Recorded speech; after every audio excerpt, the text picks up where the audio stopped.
They were the outcasts of the Greek world, until one man would rise and take his people to the heights of empire. Alexander was one of history's great commanders. He was well aware that he lived in an age of innovation in Greek warfare. Alexander the Great employed the latest technology to conquer civilizations, transforming the lands from Egypt to India into a new Greek world. Greeks have conquered the known world, so they're exporting their way of life because they think it's the best way of life. It's the best way that any human can live. But there are no kingdoms without a king, and with Alexander's swift and stunning demise, his empire would crumble almost as quickly as it was built.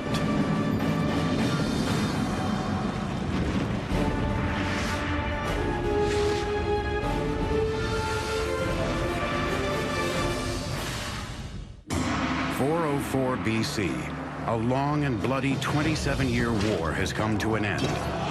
Athens, its once dominant navy destroyed, is starved into submission at the hands of its arch-rivals, the Spartans.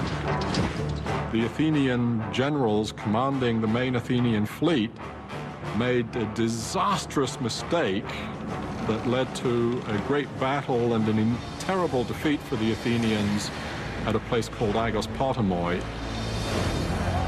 In the decades after Athens' demise, the city-states of Sparta and Thebes would vie for dominance of Greece. But in 359 BC, a 23-year-old from the remote northern Greek region of Macedonia became king, and within 2 decades would change the face of Greece. His name was Philip II. Macedon was a funny Greek state. It was always a bridesmaid and never a bride. It had lots of potential, both in manpower and natural resources, but it had never managed to get its act together. The Greeks of the city-states considered the tribal Macedonians barely civilized. Yet within 20 years, Philip had unified and transformed them into the most respected and feared military machine Greece had ever seen.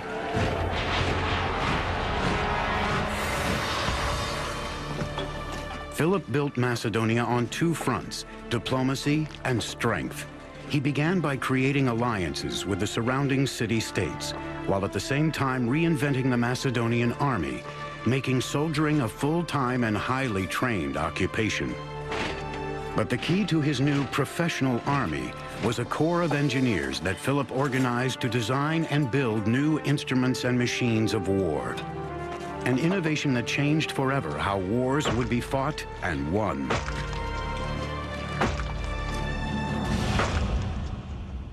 The Macedonians were not considered real Greeks by the Hellenic city-states.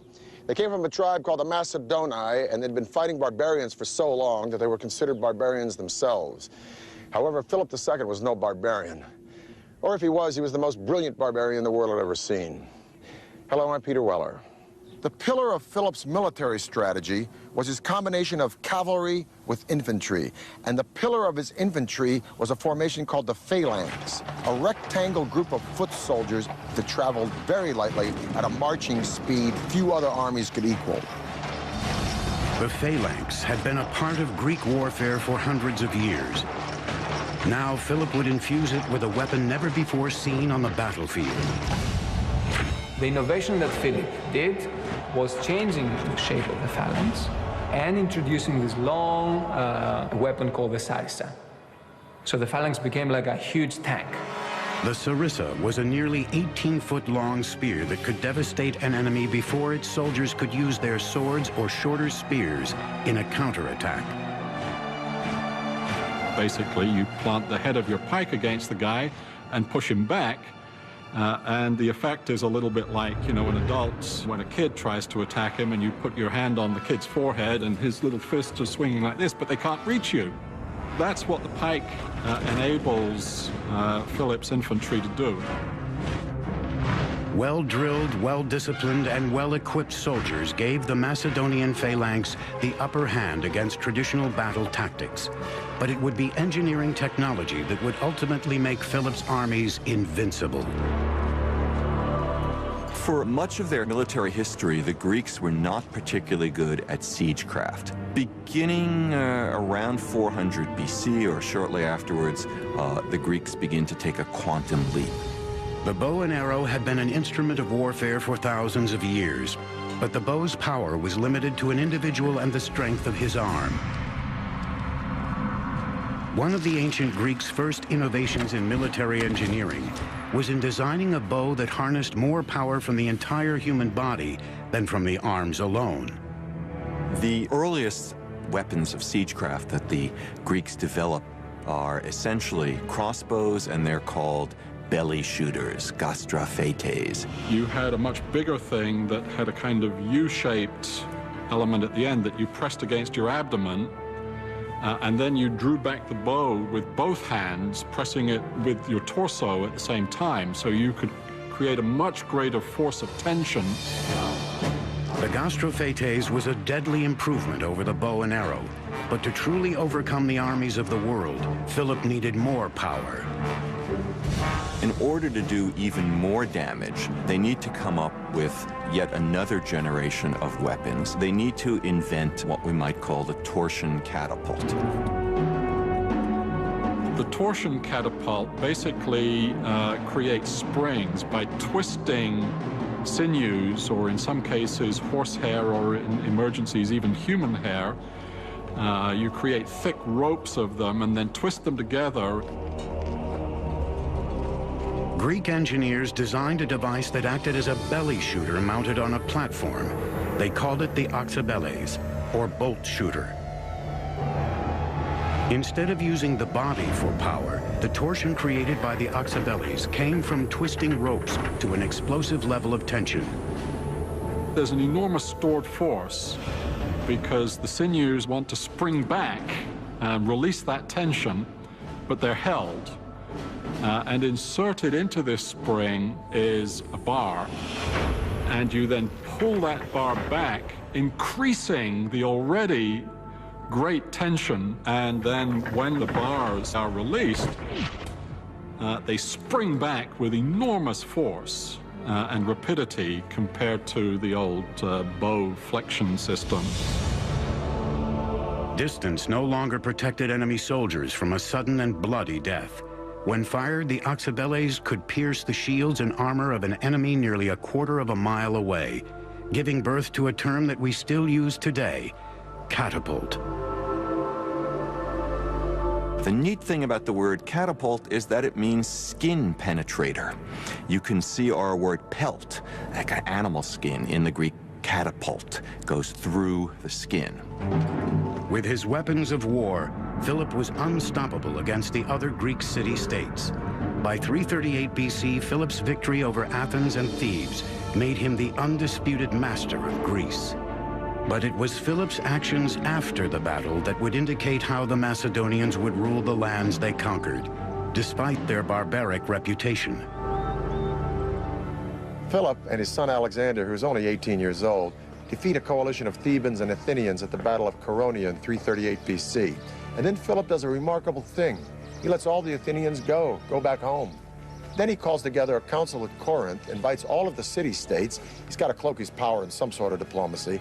And he tells all the city-states, you can groove. It's all going to be the same as it was before. He could have scorched the earth, just like Genghis Khan a few centuries later, but he didn't. Why? We've got to remember that the Greeks thought of the Macedonians as no better than a bunch of thugs. And the Macedonians didn't care much for the Greeks either. But Philip had had his taste of the Hellenic ideal during his time at Thebes. And as a king, he invited Greek philosophers and teachers to come to Macedonia. His entire court spoke Athenian Greek. Philip didn't want to destroy Greece. He wanted to be Greece. He was like the nerd at the back of the class who wanted to join the frat party, become one of the cool guys, albeit a little bit tougher. In his moment of triumph, led by Macedon, he was preparing to carry out his life's ambition, which was to invade the Persian Empire. He would never get there. Philip would meet an untimely demise at the hands of the ultimate insider. Just before Philip began his Persian conquest, he held a public celebration. as he marched alone ahead of his entourage to prove he had no one to fear. A bodyguard suddenly rushed forward and plunged a dagger into his chest. The man who had put Greece on the map was dead at 46. Was he a lone assassin, or was there a bigger plot? We can never know for sure, because while the assassin was trying to escape, he was mowed down by Philip's guards. Philip's dream of dominating the Persian Empire would not die with him, but only gather strength with the emergence of his son, a 20-year-old named Alexander. It was Alexander who would use Philip's army, engineers, and technology to far exceed even Philip's wildest ambitions, transforming the world into a Greek one. Marriage was a key component in Philip's diplomatic strategy. Of his 7 wives, only one was a Macedonian. In just 20 years, Philip II had transformed the Macedonians into a mighty army and became the absolute master of Greece. But Philip's assassination in 336 BC cut short his ultimate ambition and self-proclaimed destiny: to invade Greece's age-old enemy, Persia. Philip had conquered Greece. Now it would be up to his son to conquer the world. He was a man who became known throughout history as Alexander the Great. Alexander was one of history's great commanders. He was absolutely brilliant on the battlefield. True enough, he inherits a great military machine, but he has to get the credit for leading this machine at a very young age. Philip had laid the engineering groundwork for conquest. Now it was time for his son to finish the job. In 334 BC, Alexander led his Macedonian army of over 35,000 soldiers into battle against the Persian Empire.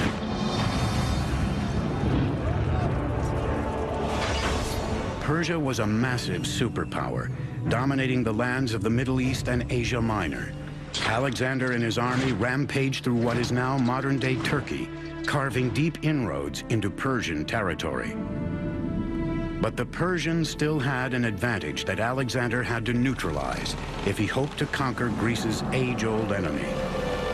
Alexander's got a problem. He doesn't have a fleet. So what he needs to do is to find a way to neutralize the Persian fleet. And his strategy is to fight the Persian Navy on land by laying siege to and taking each of the great Persian naval bases. Alexander continued to march south along the Mediterranean coast, laying siege to the cities and ports who resisted his advance. But it was the fortified and powerful city of Tyre that would provide Alexander. He was an island, a small offshore island. The city actually lay on an offshore island, and that made it relatively impregnable in the eyes of the Tyrians themselves, since they had a great fleet. All of that changed in the late 4th century.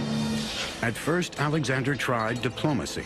He sent messengers out to the island, urging city leaders to accept a peace treaty. The answer was short and to the point.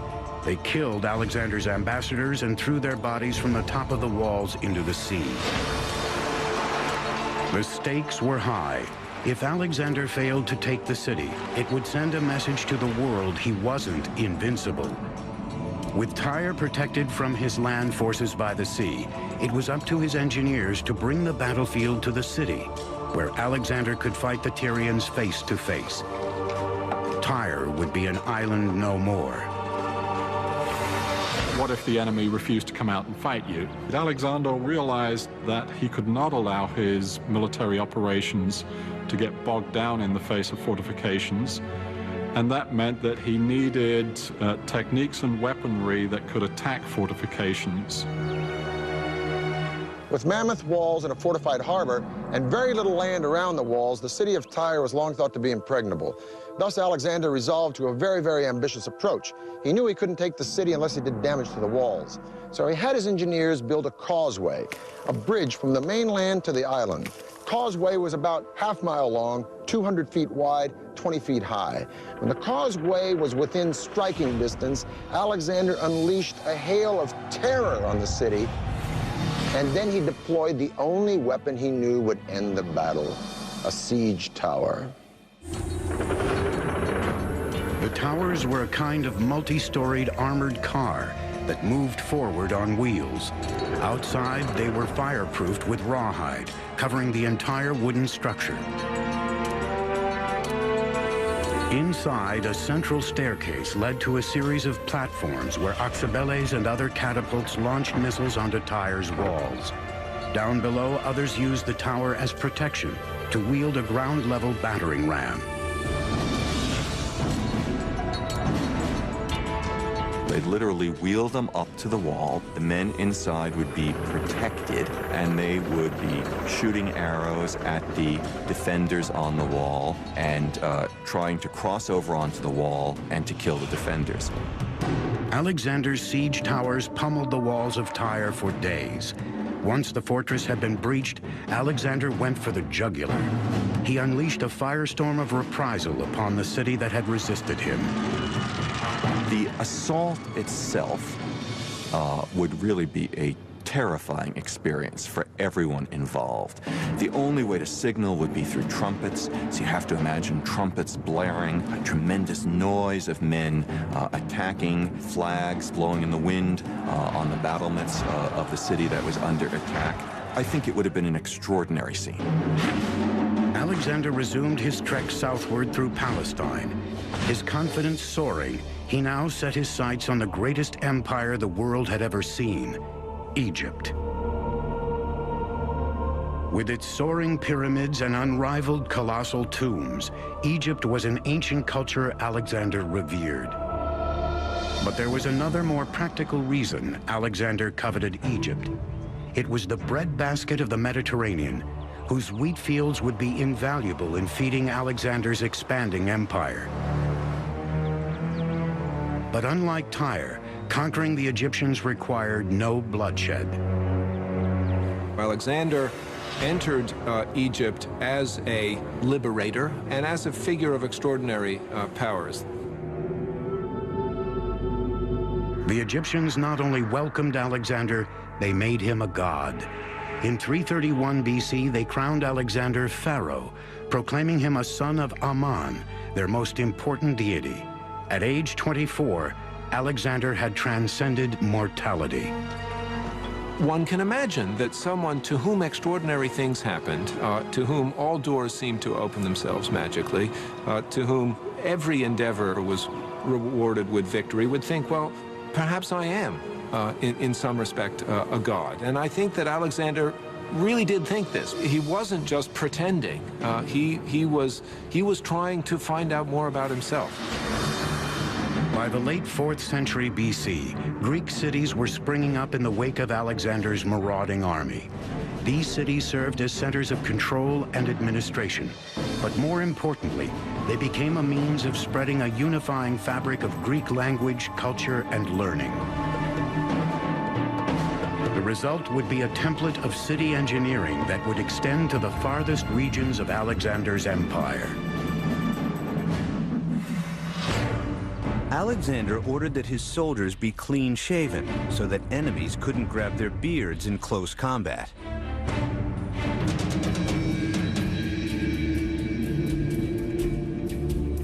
By 325 BC, Alexander had extended his borders almost 3,000 miles from Greece in the west to modern-day India in the east. Alexander's army may have been a wrecking machine, but the legacy his empire left in its wake was a new Greek world. Alexander's strategy for ruling conquered nations included both accommodation and assimilation. He often left soldiers behind to marry local women and act as officials in his growing empire. Towns that were formerly Persian, Egyptian, or Indian were transformed into Greek cities. It was an invasion of ideals that formed a hybrid culture that became known as Hellenism. So definitely there are striking parallels with what's going on today, in our today era of globalization. Today we have a common language, which is English, is the language of trade. After Alexander the Great, you have people who have adopted the Greek customs and the Greek language. Hellenism was built on city life, and nowhere did this expansion of Greek domination show up more so than in city planning. Whether they were beginning a new city or reshaping an old one, as the empire grew, Alexander's engineers laid it out on a grid plan that the Greeks had used since the 5th century BC. The grid plan, which was used in these cities, was a symbol of order. Any government that could replace the traditional winding alleyways of a city with a rectilineal grid plan of streets at right angles was a government to be feared, a government to take notice of. Alexander's campaigns in Asia Minor would create a new world order. Today we call it Hellenism. If you lived in a city conquered by Alexander, you lived in a Greek city. This is an example of such a city. It's called Pergamum. 2,000 years ago, Pergamum would have had all the elements of a Greek city: agora, temples, gymnasium, theater. Pergamum would eventually rival Athens as a cultural center. As a matter of fact, the sculptural style pulled out of Pergamum would galvanize Michelangelo and change the face of the visual arts forever. Pergamum was built on a series of slopes. It was engineered like this. It was dramatic, it was theatrical, and it was meant to be. Today, the remains of Pergamum stand high above in modern-day Turkey, a spectacular monument to Greek urban engineering. The city seems to be clinging on this steep hill. It seems that the architects who built this city sort of took into account the topography in many ways, symbolically to start with, meaning that higher up were the palaces and temples. The city rises about 1,000 feet above sea level, which necessitated a series of complex and extensive terraces. In Hellenistic times, Athens was no longer the power center that it was before. There was a shift toward other cities of importance.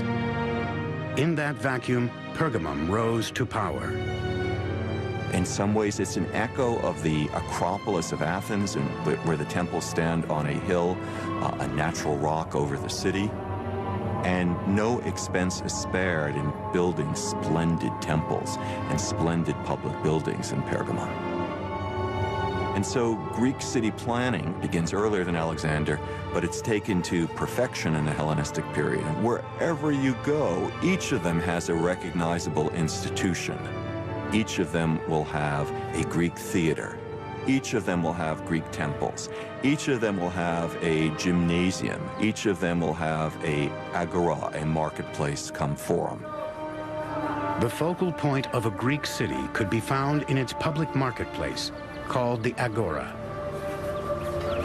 Here, merchants would peddle their daily wares, and citizens would congregate to discuss the political issues of the day. Adjacent to the agora was the stoa, a simple structure that was the equivalent of an ancient indoor mall. The stoa consisted of a colonnade on one side with a back wall on the other, a shelter providing an open space that was still protected from the elements. The agora and the stoas were the economic, public, and political heart of the Hellenistic city, but its cultural soul lay in another engineering marvel, and was arguably the most important in Hellenistic cities: the theater. The theater is basically an Athenian invention. Drama is, above all, democratic. It develops in Athens concomitantly with the Athenian democracy. Theater was an essential and very important aspect of the Greek outlook to the world, how they thought of themselves and how they thought of the world.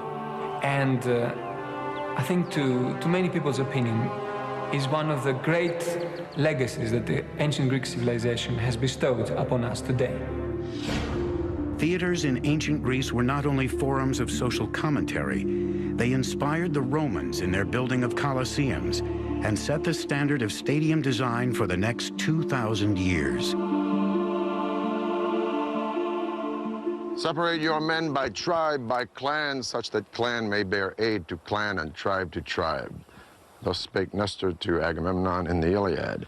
And those words might have been said here, because one of the great gifts of Greek culture to the world is theater and music. This is a Greek theater at Pergamum. It is the steepest of its kind. Now, a Broadway theater, and I've played in a few, holds between 800 or 900 people and maybe 2,000 if it's a musical house. This theater holds thousands and thousands and thousands of spectators. So how in the heck can an actor stand on that stage and project his voice such as that the spectator in the very last row at the back of this theater can hear what he's saying? Well, the answer is sort of an engineering feat. The theater, first of all, is dug out of the side of a mountain, and it doesn't need a very big substructure because the side of the mountain provides the support for these stone benches. Second of all, the theater is in a semicircle, and the semicircle gives way to an amazing sense of acoustics. You can stand on that stage, and you can almost whisper, and someone in the very back row would hear you as if you were speaking right into his ear, because the sound would bounce off the back wall. Third thing is that the actors wore masks. And these masks not only function as character, but they also function as sort of a megaphone through the lips. So these three elements combined, this theater would be a fantastic place to come and hear the Agamemnon performed by Aeschylus. I think undoubtedly the best preserved ancient Greek theater, the theater at Epidauros in the Argolid Peninsula in the Peloponnesus. Greek theaters were divided into three basic parts: the theatron, or viewing area in which the audience sat; the orchestra, or dancing area in which most of the action took place; and the skene, a timber building set behind the orchestra. The skene and its flat roof were used for dressing rooms, as a backdrop, and sometimes for staging scenes. The theater at Epidauros has 55 rows of seats and is divided into three horizontal seating sections. Stairs divide the sections of seats into separate wedges. In all, this giant theater has an estimated seating capacity of 12,000 to 14,000 people. But it's the acoustical engineering that makes the theater at Epidauros clearly spectacular. If you're sitting up in the top row, you're a long way away from the stage. And the person who's down in the orchestra or on the stage looks quite tiny.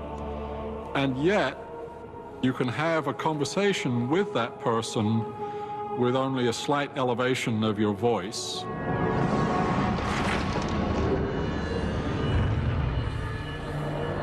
In just 10 years, Alexander had set the stage for Greek culture to dominate the world. But empires and their leaders eventually fall. Alexander was no exception. His untimely end would give rise to kings and kingdoms whose engineering feats would be considered ancient wonders of the world. In 326 BC, Alexander founded the city of Bucephala in honor of his slain horse. By 323 BC, Alexander had forged an empire that spread from Greece in the west down through Egypt and to India in the east. His conquests hinged on his army's use of advanced technology, but they also depended on Alexander's legendary ability to command the loyalty of thousands of men. But after 13 years and thousands of miles of constant warfare, that loyalty was stretched to the breaking point. His troops, their loyalty finally was used up. They rebelled against him. They refused to go further, and he had to turn around. While returning from India, Alexander was preparing to consolidate his empire when he was struck by a mysterious illness. No one knows exactly what it was that killed him, whether it was an infection, whether it was the result of a very hard life as a soldier in which he was wounded in battle, these extraordinary travels in which he, according to legend, subjected himself to the same hardships as his soldiers. One of the stories is that he essentially drank himself to death. There was always intrigue at the Macedonian court. Alexander's father had been assassinated. Is it possible that he was poisoned in some way? Those are questions we can't answer. On June 10, 323 BC, just 1 month shy of 33 years old, the most powerful man on earth was dead. Now the stunning rise of his sudden empire would be matched by its spectacular and bloody fragmentation. A power struggle between the regional commanders quickly ensued to fill the void left by Alexander's death. These generals and their heirs carved out vibrant Hellenistic kingdoms and for generations fought a continual battle for dominance. The land of Egypt would fall to Alexander's general Ptolemy, who had been left to oversee the wealthy territory on the Nile. Ptolemy would shape a kingdom that combined Greek and Egyptian culture into a dynasty that would last for almost 300 years.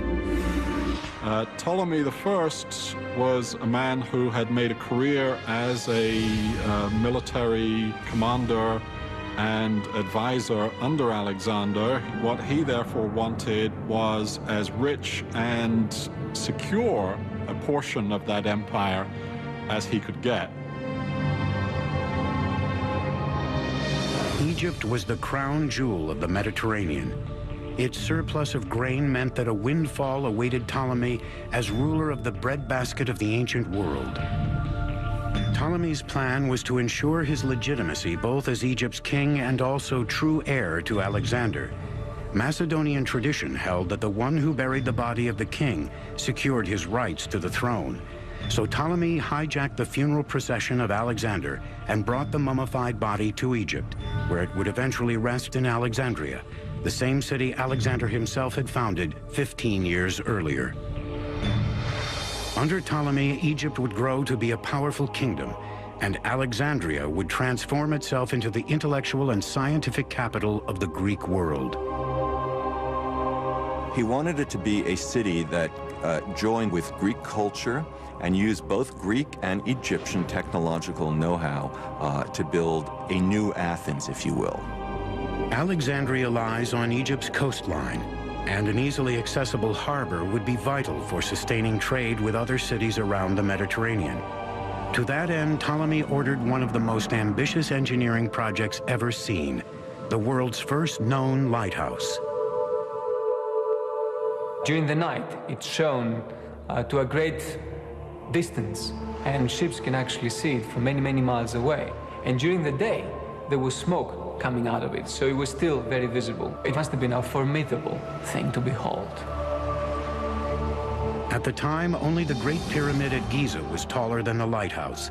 Legend says it stood 300 feet tall, comparable in size to the Statue of Liberty. Some estimates claim the lighthouse may have stood as tall as 450 feet.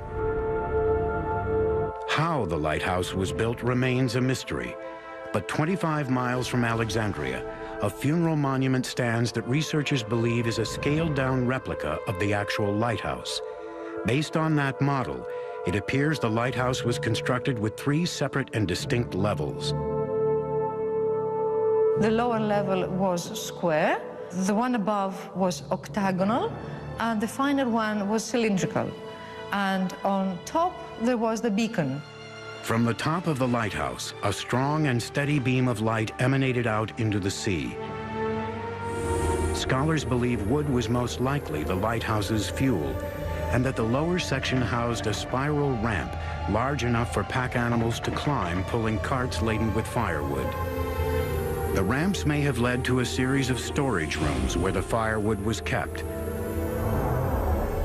From the second level upwards, a shaft with a dumbwaiter was probably used to lift fuel up to the top.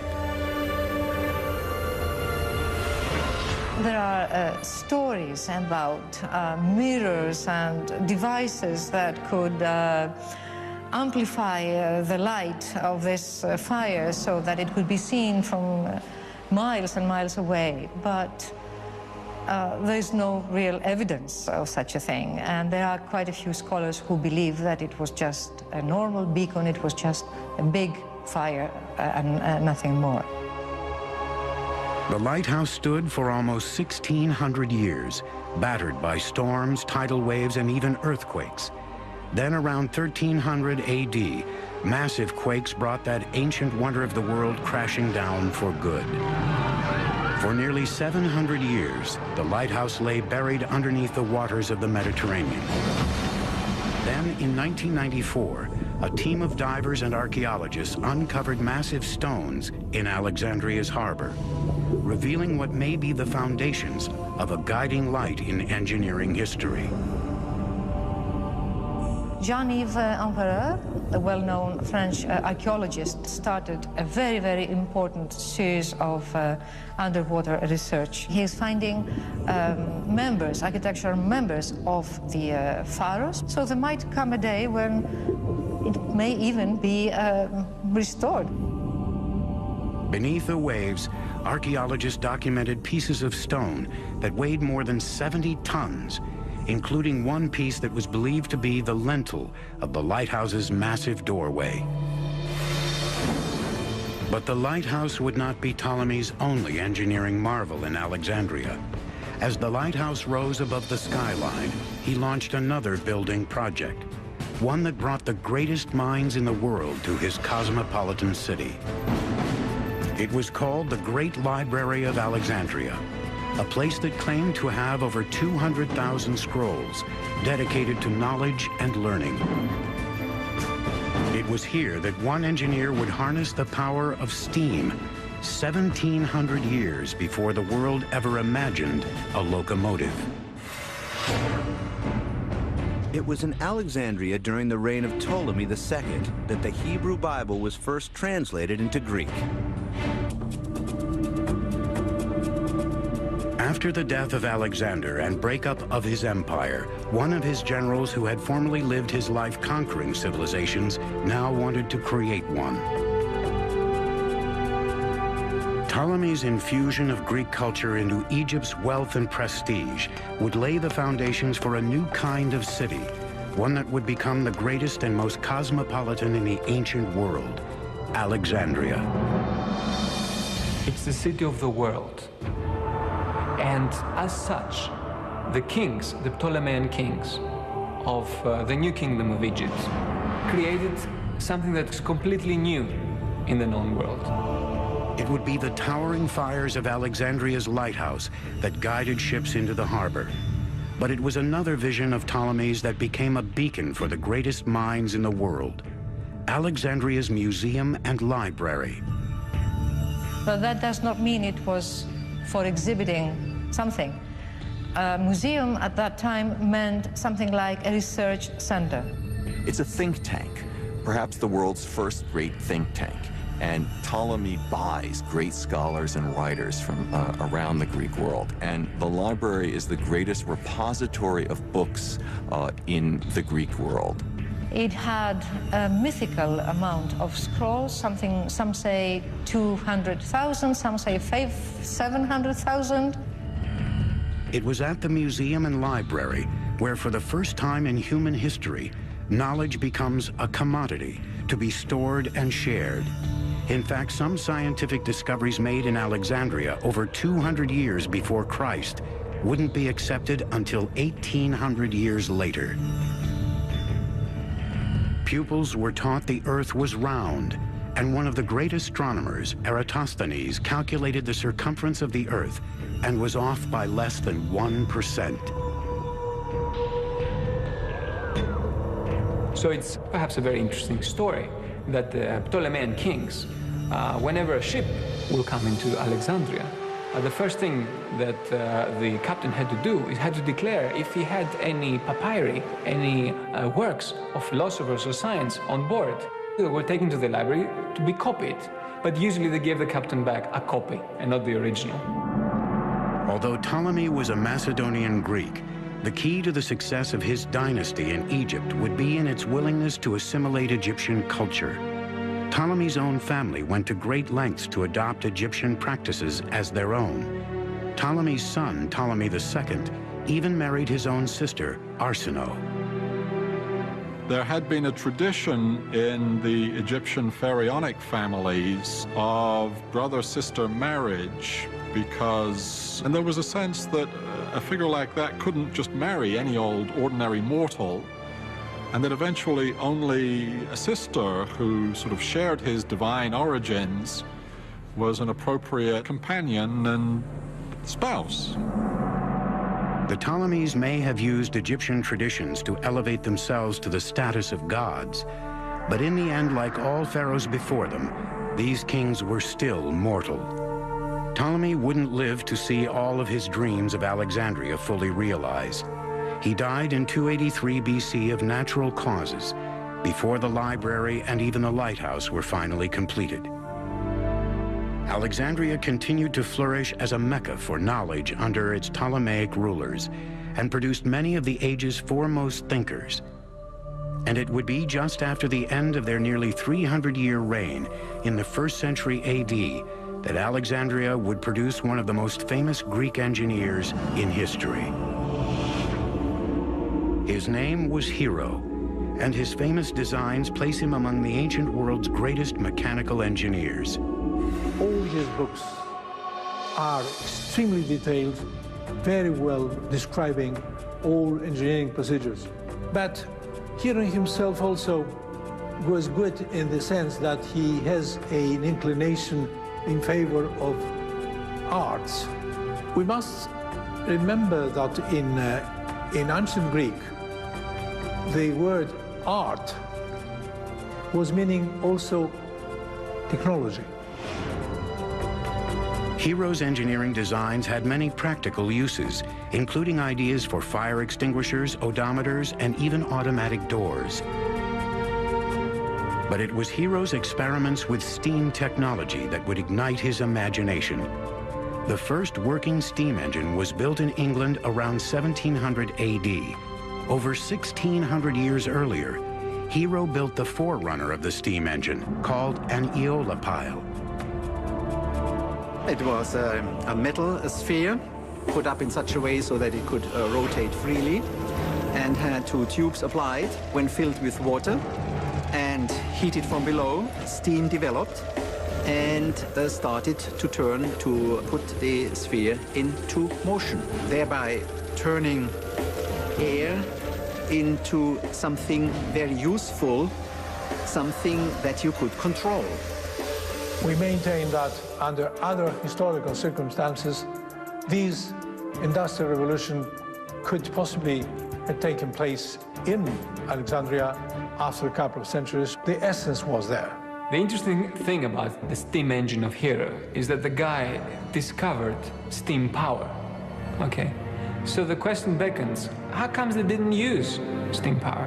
How comes they didn't make steam engines like the English did a few centuries later? And the answer to that is that in Egypt, forced labor or slave labor was so cheap. You didn't need machines to do the job. So that's like an interesting idea. You can have a technology and you don't know what to do with it because there's not a real economical need for it. Hero's inventions still intrigue engineers to this day, but there might have been many more innovations from Alexandria we may never know. Scholars don't agree on when it happened, but much of the ancient world's scientific knowledge vanished into smoke and ashes when the ancient library burned to the ground.